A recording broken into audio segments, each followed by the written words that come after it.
Okay. Okay. So, good day again. I am James, and welcome to our video. Now, so we will continue the proof. Okay. So we are on the proof by contrapositive, or usually the tinatawag na contraposition proof or proof by contraposition. Kasi because we're going to switch now the um these statements or this state. Yeah, tama. So wait for a while.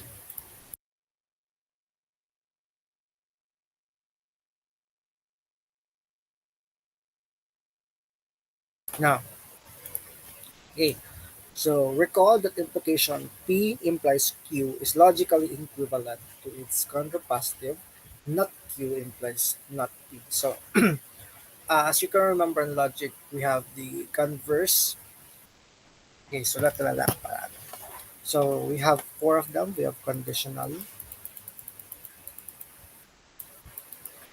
the converse, the contrapositive, and the inverse. So apat to. So these are the types of um, um, conditionals. So for the conditional, we have P implies Q. Okay, as you can remember, the converse is switch lang nilang dalawa, so you have Q implies P. That is for the converse. For the contrapositive, that would be the negation of conditional. So we have negation of P implies negation of Q, or not P implies not Q. And for the inverse, that would be the inverse of the converse, which is probably not Q, eh, eh, not Q implies not. So that would be it for the inverse. Now, sa contrapositive tayo mag-base because it seems this would be the larger picture for the proof. So kay contrapositive, dito tayo mag-base. So tama ba? Ay, no. Wait, wait. For a while. 11. Inverse tsaka contrapositive. Okay. Wait for a while. Mali ako. So, inverse is the inverse of conditional, which is not P implies not Q. And for the contrapositive, last pala si contrapositive, katama pala. Hehehe. Not Q implies not P. Tama ba? Yeah. Tama. Okay. So, dito tayo kay contrapositive mag-base. So, for the contrapositive, ito yon. Not Q implies not P. So, for today, we're going to locate contrapositive proof. Okay. So, the skeleton of the proof of P implies Q, or the conditional by contrapositive, will always look roughly like this. So, assume not Q, therefore not P. So, let us have this first example. Actually, tatlo yung example yung na ginawa ko. So, to locate that, um, to practice it, diba? So, for the first one, okay, is the statement for all integers n, if n squared is even, then n is even true. So, is the statement true ba? So, let us have the contraposition.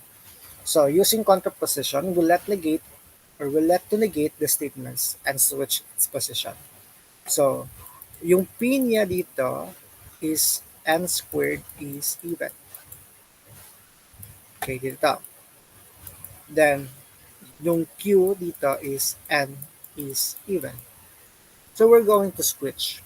So, we have negate Q which is probably n is odd, and p negate p as n squared is odd.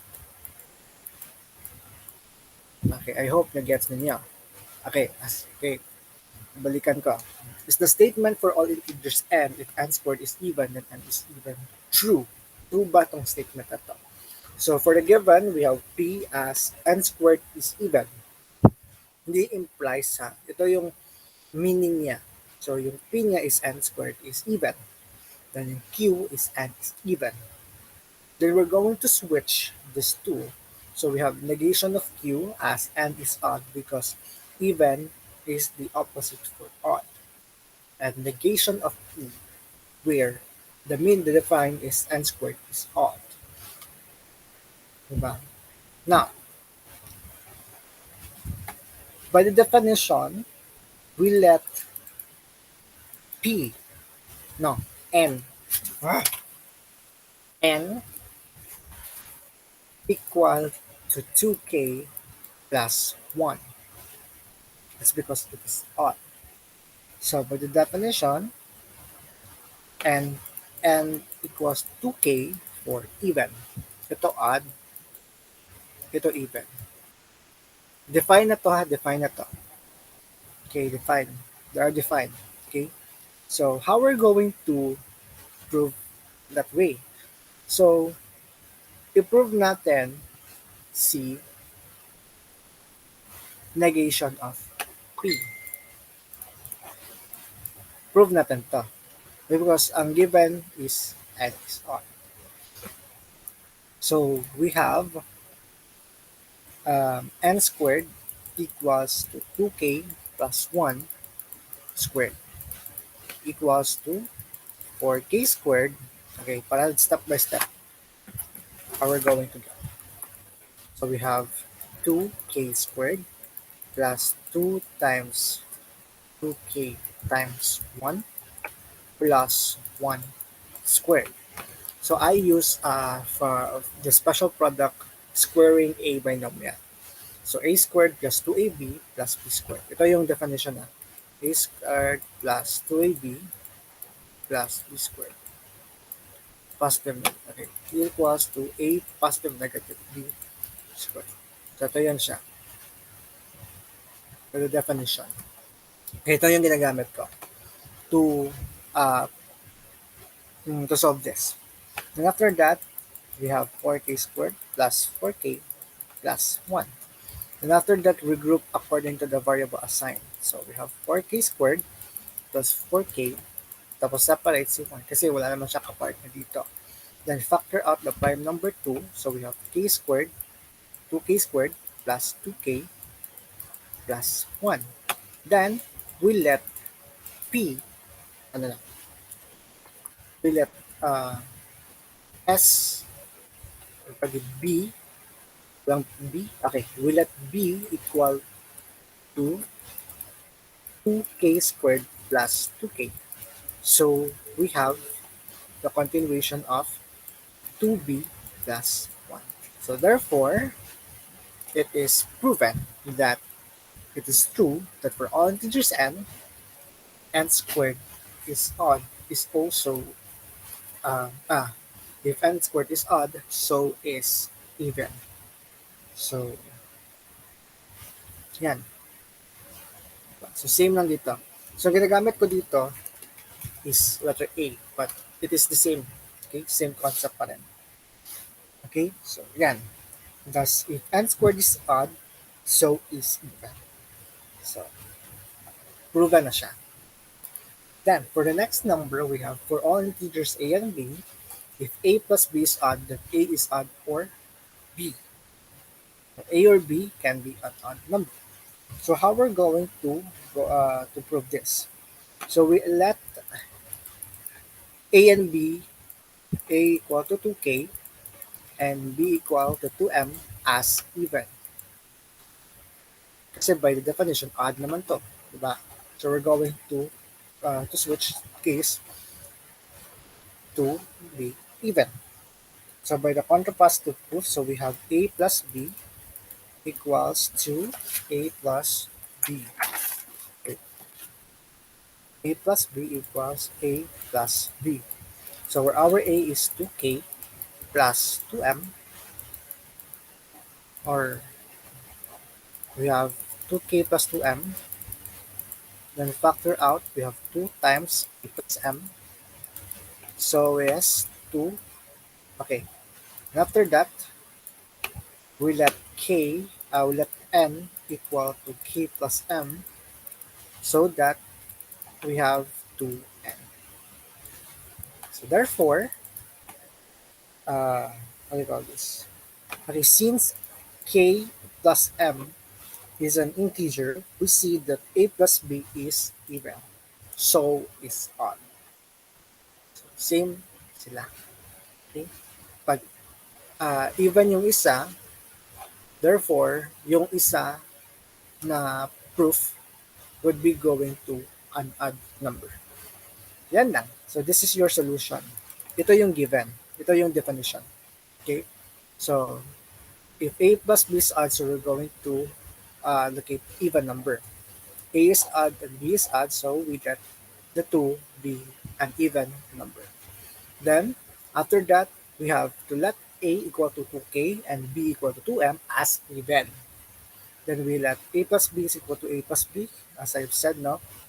Now you're going to write the given first before you're going to solve the solution or going to solve. So we let A as 2K plus B as 2M, then equal to, factor out 2, we have K plus M. Then we let N equal to K plus M, so that we have equal to 2N. So therefore, the statement satisfies. Oops. Baka hindi ano yung ano. Yes. Hindi maintindihan yung pag-cursive ko. So therefore, the statement satisfies. That would be that way. Okay. For the next example, okay, consider the statement for every prime number P. Either P equal to 2 or odd. No? Kasi there are lots of prime numbers. It could be even, it could be odd. No? But most of all, 2 was the even number, which is probably prime. Siya lang yung isa. The rest, it is odd. Diba? Kasi yung patas, yung 4, 6, 12, ma-divide siya by 2.